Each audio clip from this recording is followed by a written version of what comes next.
Assalamualaikum warahmatullahi wabarakatuh. Salam, Om Swastiastu, Nama Budaya, Salam Kebajikan. Perkenalkan, saya Ferdian Syahputra Manggala sebagai dosen Fakultas Hukum Universitas Jember.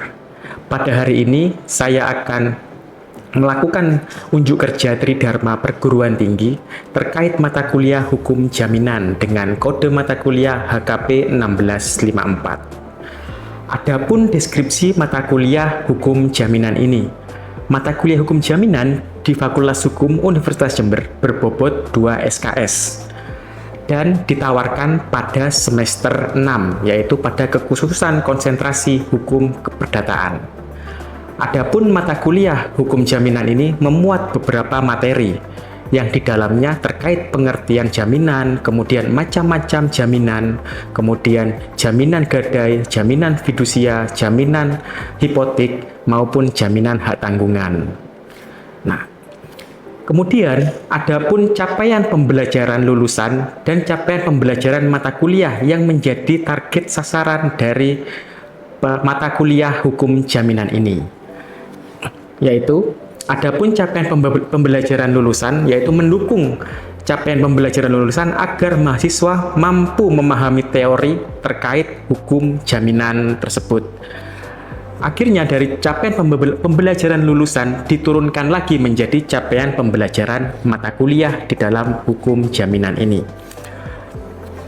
Di dalam capaian pembelajaran mata kuliah, yaitu mahasiswa mampu mengaplikasikan ilmu hukum jaminan terhadap kasus-kasus posisi yang sudah ada di masyarakat itu sendiri. Sehingga apa yang mahasiswa dapatkan di kelas nantinya bisa diaplikasikan langsung kepada masyarakat secara luas.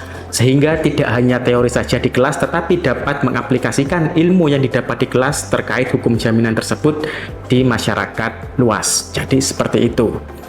Kemudian, khusus pada pertemuan yang kali ini saya lakukan, mahasiswa diharapkan mampu memahami konsep-konsep terkait macam-macam hukum jaminan yang ada di Indonesia, terkait jaminan gadai, jaminan fidusia, jaminan hak tanggungan, jaminan hipotek, jaminan resi gudang, maupun jaminan bank garansi. Kemudian, adapun materi pembelajaran yang akan saya lakukan atau unjuk kerja terkait mata kuliah hukum jaminan ini. Dan mata kuliah materi pada pertemuan kali ini yaitu mengenai macam-macam jaminan di Indonesia. Pembahasan ini diawali oleh konsep dasar, kemudian dilanjutkan dengan karakteristik hak dan kewajiban oleh para pihak, kemudian mekanisme pembebanan dari bentuk jaminan itu seperti apa, dan pelaksanaan dari lembaga jaminan tersebut. Adapun sistem atau metode pembelajaran yang saya lakukan di dalam melakukan pengajaran di dalam mata kuliah hukum jaminan ini, yaitu pembelajaran dilaksanakan secara tatap muka dengan menggunakan metode ceramah interaktif, kemudian ada studi kasus yang akan saya berikan kepada rekan-rekan mahasiswa agar nantinya mahasiswa bisa bersifat kritis dalam menelaah suatu kasus tersebut. Kemudian adanya tanya jawab oleh mahasiswa kepada dosen. Kemudian mahasiswa juga akan didorong untuk menyampaikan argumentasi hukum terkait mata kuliah hukum jaminan tersebut. Baik itu nantinya akan di jaminan gadai, jaminan fidusia, jaminan hak tanggungan, resi gudang, bank garansi, dan lain sebagainya. Setelah kita memasuki sistem dan metode pembelajaran, adapun namanya itu sistem penilaian, sehingga apabila ada pengajaran pasti luarannya akan ada namanya sistem penilaian dalam mata kuliah hukum jaminan ini. Nah, penilaian pada mata kuliah hukum jaminan ini dibagi menjadi beberapa sub atau beberapa pokok.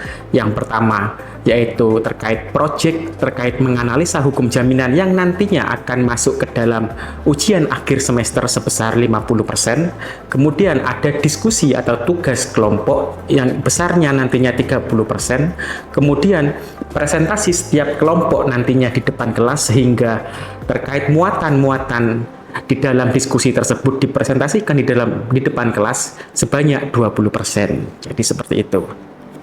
Kemudian pada pertemuan kali ini penilaian dilakukan melalui keaktifan mahasiswa di dalam kelas pada saat sistem atau proses pembelajaran itu sedang berlangsung. Nah, baik, sebelum kita mulai pembelajaran, saya ingin mengajak saudara memikirkan satu pertanyaan sederhana. Dalam praktik pemberian kredit, mengapa kreditur masih memerlukan suatu lembaga jaminan? Padahal telah terdapat perjanjian pokok antara para pihak, yaitu contohnya perjanjian pembiayaan konsumen maupun perjanjian kredit oleh perbankan. Nah, kemudian, apakah keberadaan jaminan hanya berfungsi sebagai alat pengaman bagi kreditur atau juga memberikan kepastian hukum bagi pihak kreditur itu sendiri?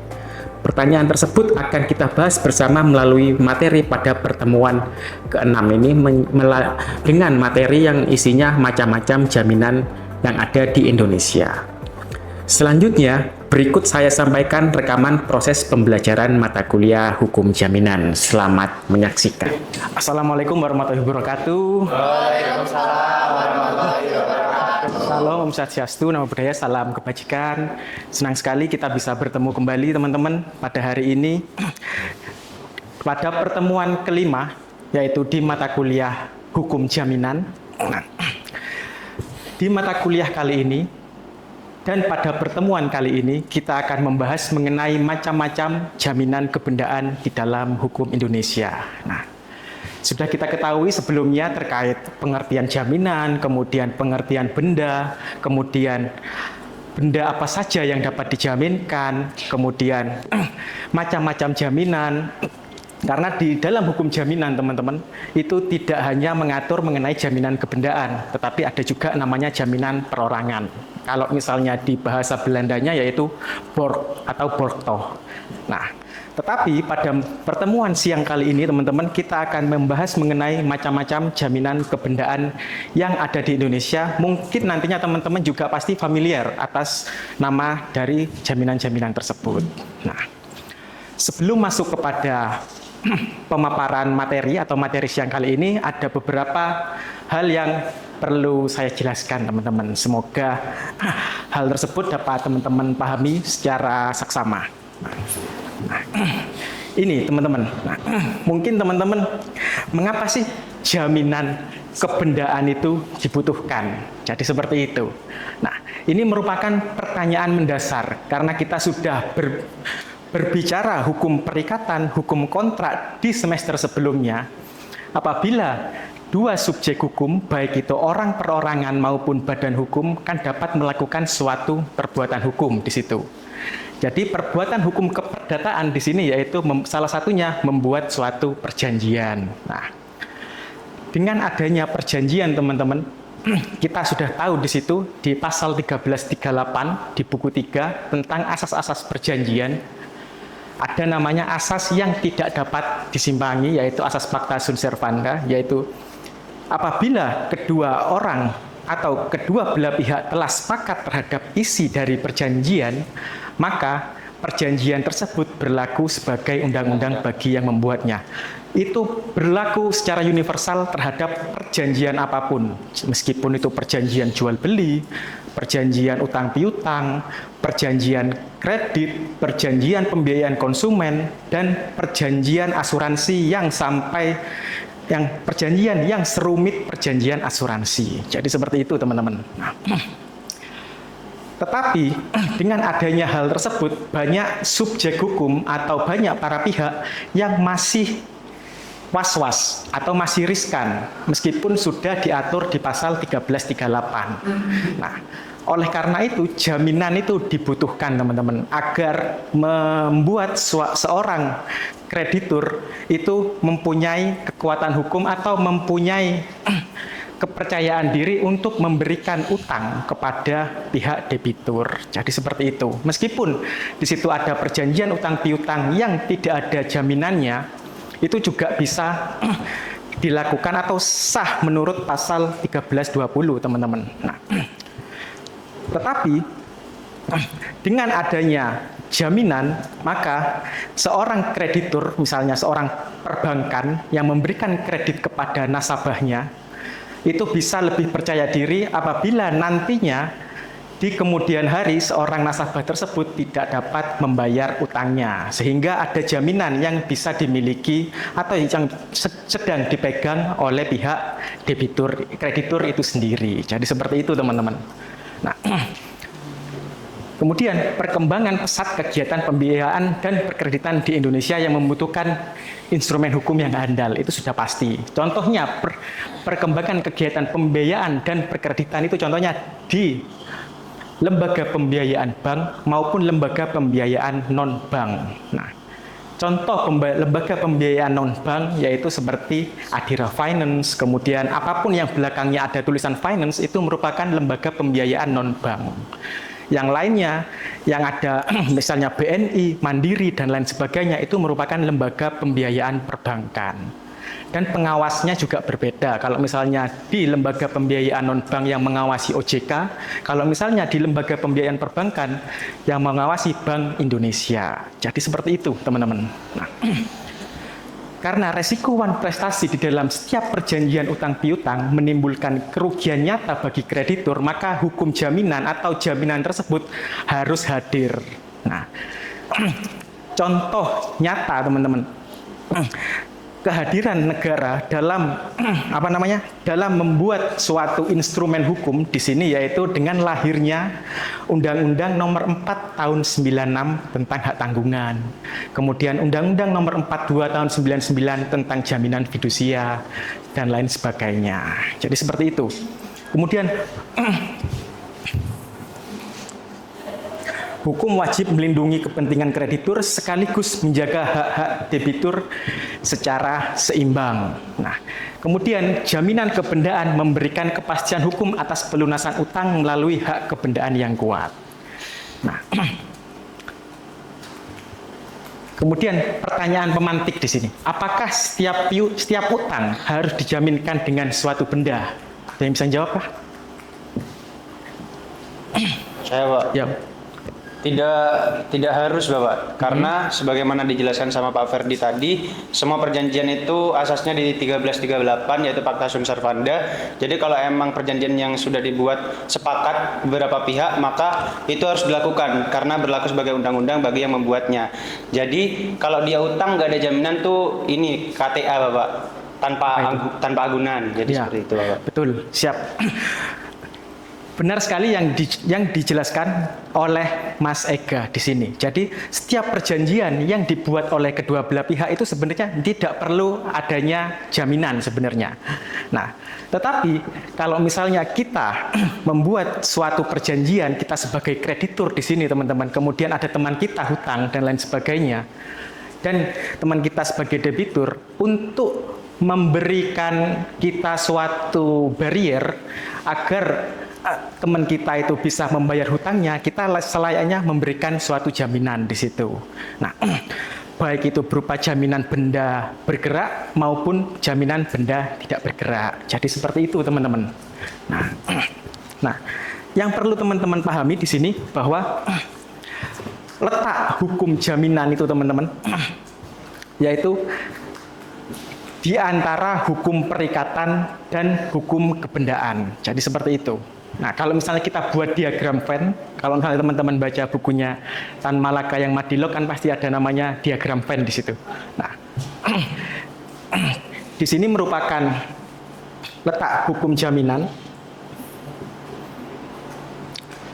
Kemudian di sini merupakan hukum perikatan. Dan di sini merupakan hukum kebendaan. Nah, dasarnya di sini merupakan di buku 2 BW, teman-teman, dan di sini di buku 3 BW.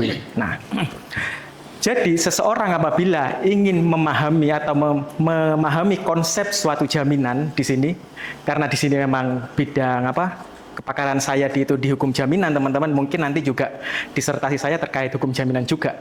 Nah, yaitu kita harus paham dulu terkait benda, yaitu di sini merupakan hak-hak kebendaan. Contohnya, kalau misalnya kita berbicara tentang hukum perikatan dulu atau hukum keperdataan, sifat dari buku 2 BW ini sifatnya merupakan tertutup. atau dwingenrecht, yaitu tidak dapat disimpangi.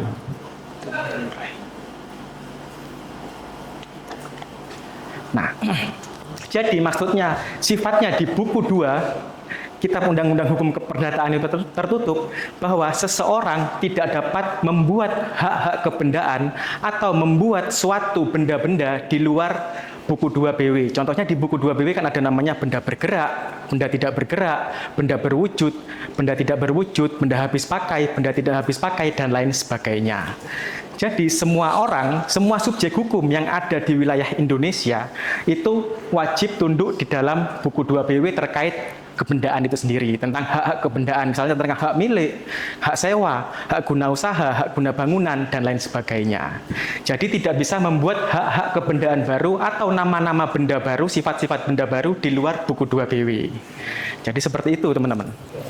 Nah, kalau misalnya di buku 3 itu sifatnya terbuka. Yaitu kalau misalnya sifat terbuka, nama Belandanya yaitu Anvolenrecht. Jadi di buku 3 BW itu sifatnya dapat disimpangi, teman-teman. Berbeda dengan buku 2. Nah, kenapa dapat disimpangi? Maksudnya yaitu seseorang dapat membuat suatu perjanjian baru atau nama perjanjian baru di luar nama-nama yang ada di buku 3. Contoh sekarang, kalau misalnya kita membuka buku 3, teman-teman, pasti nama-namanya itu merupakan perjanjian yang kuno.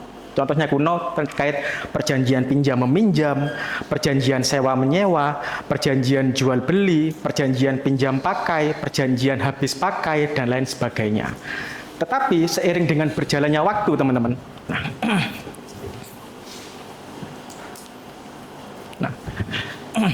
di dalam perbankan di sini, ada namanya, kalau misalnya teman-teman nanti ingin mengajukan suatu kredit di dalam buku perbankan, lembaga perbankan, contohnya di BNI, Mandiri, dan lain sebagainya, itu namanya itu bukan perjanjian pinjam-meminjam di situ, yang disodorkan untuk kita mengajukan suatu kredit.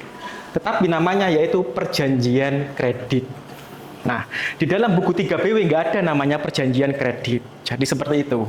Makanya itu, di buku 3 BW sifatnya terbuka dan seseorang dapat membuat suatu perjanjian di luar buku 3, nama-namanya. Jadi seperti itu. Paham sampai sini, teman-teman? Nah, perjanjian kredit ini merupakan cikal bakal dari jaminan itu lahir. Nah, contohnya, kalau misalnya hukum jaminan itu merupakan irisan dari hukum benda dan hukum perikatan, maka akses untuk masuk ke hukum jaminan itu merupakan perjanjian kredit ini. Nah, jadi seperti itu. Nah, di perjanjian kredit itu, kalau misalnya kita membaca secara kasat mata, itu merupakan perjanjian utang piutang. Jadi perjanjian yang peralihan haknya itu tidak bisa beralih pada saat perjanjian seseorang menandatangani suatu perjanjian. Jadi seperti itu, berbeda dengan perjanjian jual beli. Jadi seperti itu. Jadi haknya itu masih belum beralih di situ. Meskipun nantinya kita sudah mendapatkan uangnya atau kita mendapatkan barangnya dari pihak perbankan maupun lembaga pembiayaan non-bank, itu hak miliknya masih tetap berada di kreditur. Jadi belum ada di debitur, belum beralih haknya. Jadi seperti itu, hak kebendaannya. Nah, perjanjian kredit di sini, teman-teman, itu merupakan perjanjian utama. Nah,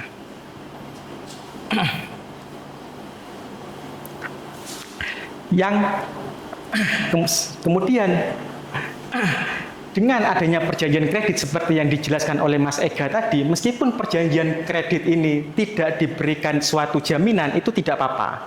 Nah, tetapi lembaga pembiayaan atau lembaga manapun pasti akan memberikan jaminan untuk keamanan dirinya sendiri.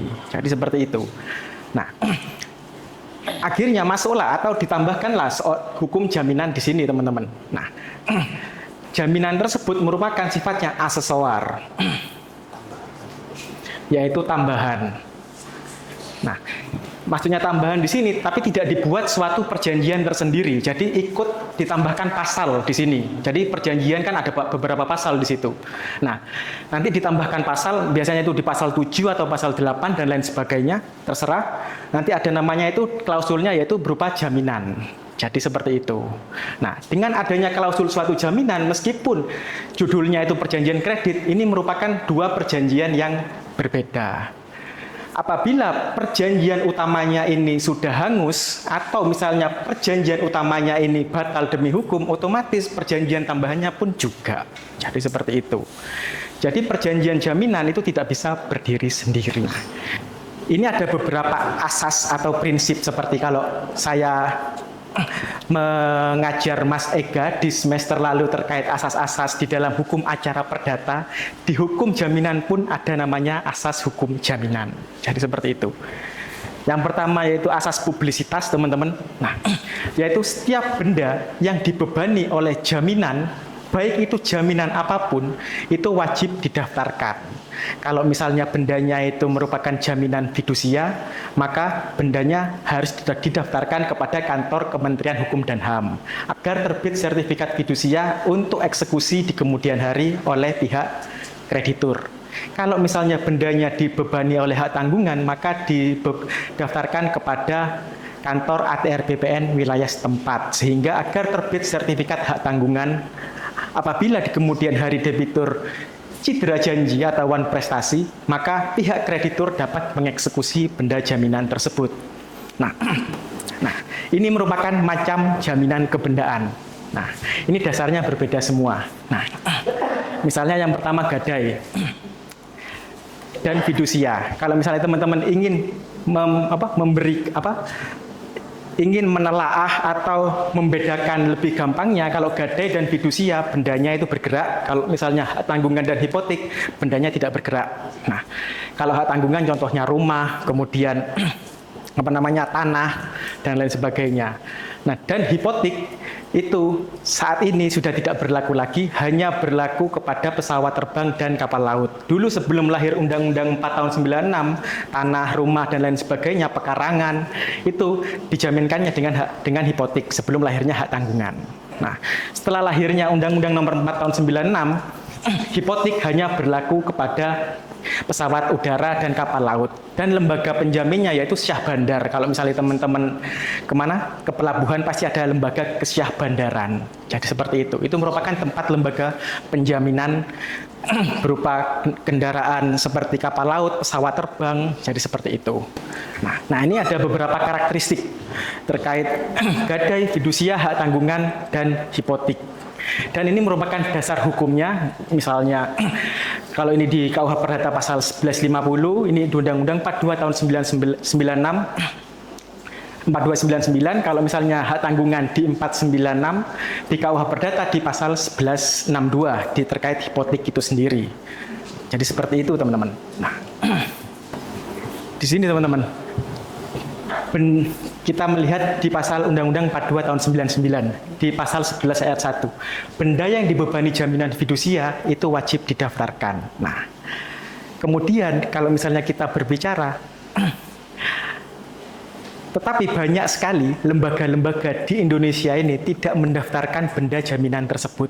Nah, itu yang menjadi permasalahan sampai sekarang.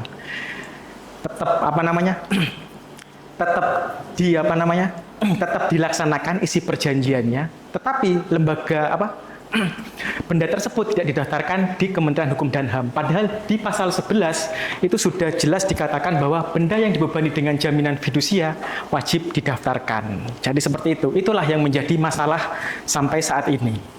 Nah, kemudian kita beranjak kepada ini. Yang nomor 1, teman-teman, bagaimana status jaminan fidusia terhadap benda yang tidak didaftarkan? Ada yang bisa membantu nggak? Kalau misalnya nggak bisa, nanti saya coba menjelaskan kepada teman-teman. Mungkin ini Bapak. Ya. Otomatis kreditur tidak punya hak istimewa lagi kalau tidak didaftarkan. Kan wajib tadi bunyinya Bapak. Kalau jaminan fidusia tidak didaftarkan, pasti dia bukan jadi kreditor yang preferen, yang harus didahulukan terlebih dahulu. Jadi dia tetap aja jadi kreditor yang biasa. nggak Ya. harus didulukan terlebih dahulu, Pak. Ya, betul. Betul sekali, itu yang mau saya jelaskan tadi. Nah, jadi kalau misalnya benda statusnya itu jaminan fidusia itu tidak didaftarkan, teman-teman, otomatis itu akan menjadi jaminan umum saja di sini. Jadi tidak menjadi jaminan khusus. Apabila nantinya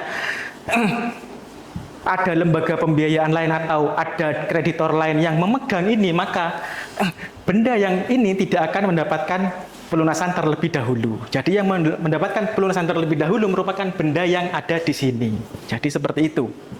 Entah itu bendanya berupa gadai, fidusia, hak tanggungan, dan hipotek.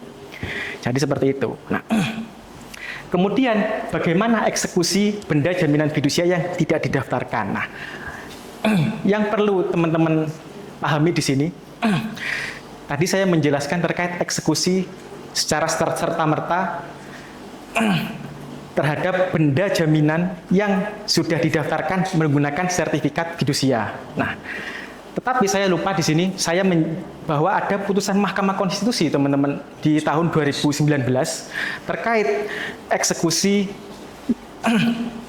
jaminan fidusia. Jadi seorang kreditor sekarang tidak bisa mengeksekusi benda tersebut secara serta-merta. Jadi harus kesepakatan antara kedua belah pihak.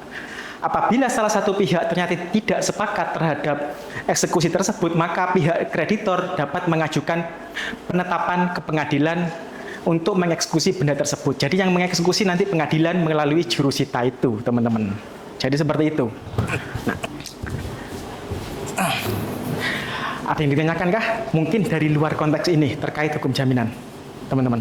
Kalau berdasarkan putusan MK itu kan berarti si kreditur ini nggak bisa langsung eksekusi, Bapak. Iya. Bukannya itu malah melemahkan fungsi dari jaminan sendiri, karena kan di awal tadi jaminan fungsinya buat kreditur ini punya inilah pegangan kalau takutnya si debitur tidak melaksanakan prestasinya. Tapi dengan adanya putusan MK 2019, misalnya ada hutang, terus gak bayar fidusianya motor, si kreditur ini gak bisa kan Pak langsung ambil motornya. Iya, betul. Nah, jadi kan bukannya malah melemahkan dari pihak krediturnya, Bapak? Nah, bagus pertanyaan Mas Aga. Nah, jadi gini, ini merupakan suatu kajian yang ingin saya teliti selanjutnya, teman-teman. Nah, kalau misalnya saya lupa juga tadi menjelaskan di asas terkait asas di dalam hukum jaminan. Di dalam hukum jaminan ada namanya itu parate eksekusi. Kalau misalnya teman-teman membaca bukunya Prof. Herawati Pusoko itu ada namanya parate eksekusi objek hak tanggungan.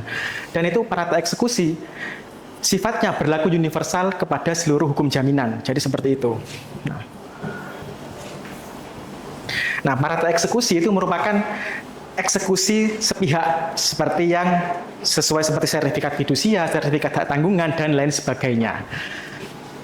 Nah, ini kan merupakan asas, teman-teman. Nah,